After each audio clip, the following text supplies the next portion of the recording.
Chers amis, amoureux de la poésie, j'ai le plaisir, cette fois-ci, dans cette vidéo, de vous faire découvrir un poème inspiré de mes souvenirs d'enfance. C'était il y a bien longtemps. Nous vivions dans la maison de mes grands-parents maternels.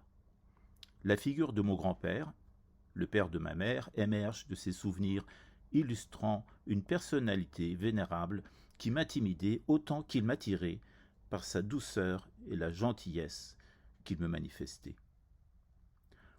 En ouverture de cette vidéo, j'ai placé deux portraits, celui de sa jeunesse et un autre qui correspond aux années où je l'ai connu, jusqu'au jour où il nous a quittés.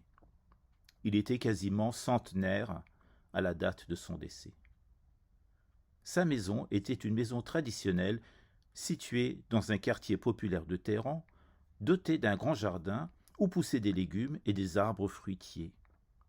Parmi ces arbres, il y avait un cognacier, l'arbre du coin, fruit très présent dans la culture persane. Cet arbre a eu une histoire et mon grand-père y était très attaché. Chaque année, l'arbre ne gardait qu'un seul fruit sur la branche, tandis que les autres tombaient prématurément sur le sol. Mon grand-père cueillait religieusement ce fruit unique et le laissait longuement mûrir jusqu'à ce qu'il se ramollisse totalement et qu'il libère des parfums complexes et inattendus. Il était le seul à goûter ce fruit. Et puis, quand mon grand-père nous a quittés, l'arbre à coin nous a quittés aussi et n'a pas tardé à se dessécher. Je précise que le coin, en persan, se dit « B » et qu'il a une place privilégiée dans nos traditions culinaires, de même qu'une portée symbolique.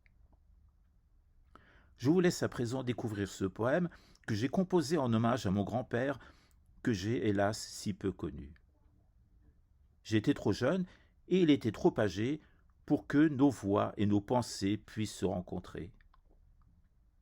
Il me reste aujourd'hui l'image de cet arbre et au plus lointain de ma mémoire, le parfum de son fruit qui resteront nos liens à travers le temps passé et l'espace parcouru.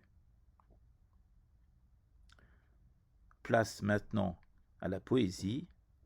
Il s'agit d'un poème non rimé, daté du 23 juin 2020, composé alors que j'étais retenu sur un lit d'hôpital. La création poétique se fait parfois dans de drôles de circonstances. Mon grand-père et le coin.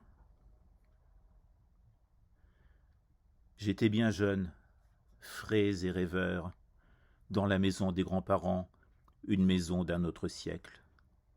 À l'étage, il était une pièce, aux murs vêtus de livres anciens. Sur le côté, un lit pesant, son bois taillé dans les vieux arbres, bordant les rives de la Caspienne. Quand je montais les escaliers pour me rendre tout en haut de la demeure du grand-père, je dirigeais un regard bref vers une chambre pleine de savoir. Lui était là, grand et ployé, un poustine sur ses épaules, taillé dans la laine de mouton, assis, robuste, tel un platane, de ceux qui narguent le fil du temps. Son visage semé de rides, ses cheveux couleur de cendre, toujours penché sur un grand livre, une loupe dans sa paume, guidant son regard défaillant. Il lisait sans cesse, traçant chaque jour un long sillon de son regard.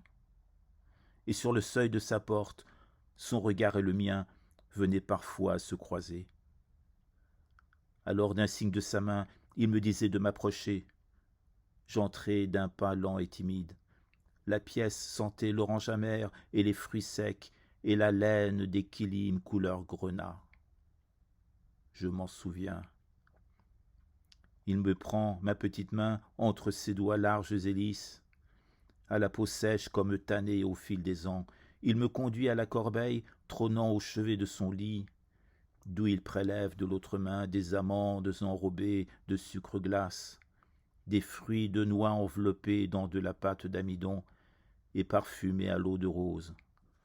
Il me les tend, son regard brille d'un doux sourire. Que m'a-t-il dit? Nul souvenir ne m'est resté de mes rencontres avec l'aïeul. Grand et secret puits de savoir, force de nature. En moi peut-être dans son regard sans fond ni fin, comme une recherche d'un début de nouvelle jeunesse. Ou bien la quête d'un échange avec l'enfant, de mots perdus de son enfance, d'il y a longtemps. Je le remercie, n'ayant de mots autres que celui que l'on adresse avec respect à ses anciens.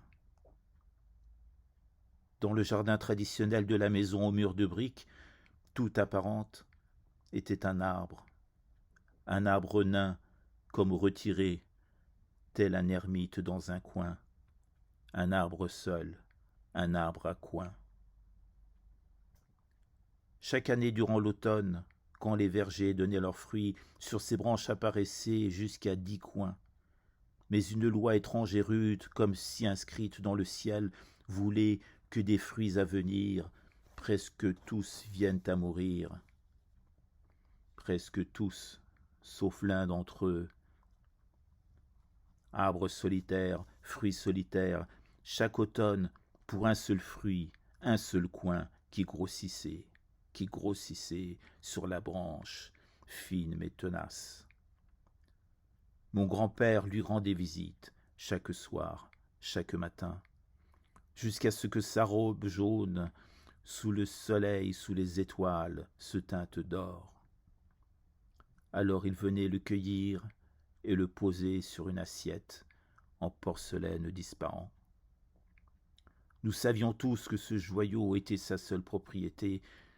On le toisait, on l'admirait, on caressait sa robe fauve, on respirait son doux parfum, mais aucune lame n'approchait pour découper le fruit divin. Sur une étagère en hauteur, sur son trône en porcelaine, le coin reposait jour et nuit pour une nouvelle maturation, car l'or seul ne suffisait à mon grand-père, et lui fallait poursuivre un grand œuvre d'alchimie. Avec le temps, la peau du coin devenait rousse, teintée de feu, et puis brune, telles les châtaignes, elle se voilait, elle se fripait, telle une sorcière aux 1000 tours. Venait enfin l'heure du banquet.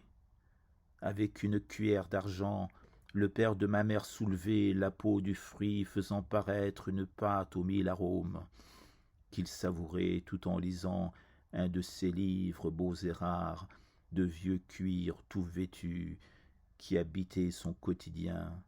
C'était un long moment de grâce entre lui et ce joyau, loin des regards, déliés du temps.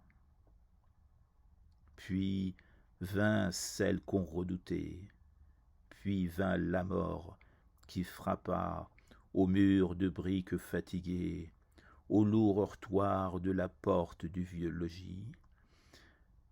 Il prit mon grand-père par la main, il la suivit sans maudire, sans blasphémer et sans maudire ce sort injuste qui s'abat hier sur lui, demain sur moi. Juste un regard vers son jardin, juste un adieu vers l'arbre à coin. C'était l'hiver de sa vie, c'était l'automne de son jardin. Alors le seul fruit sur la branche, le seul fruit de l'arbre à coin, sur la branche même, tel son maître, se dessécha. Et voilà, tout est dit. Si cette vidéo vous a plu, n'hésitez pas à la partager, à vous abonner à ma chaîne YouTube et à lui donner un petit coup de pouce vers le haut. Quant à moi, je vous dis à très bientôt pour de nouvelles aventures poétiques dans le monde iranien.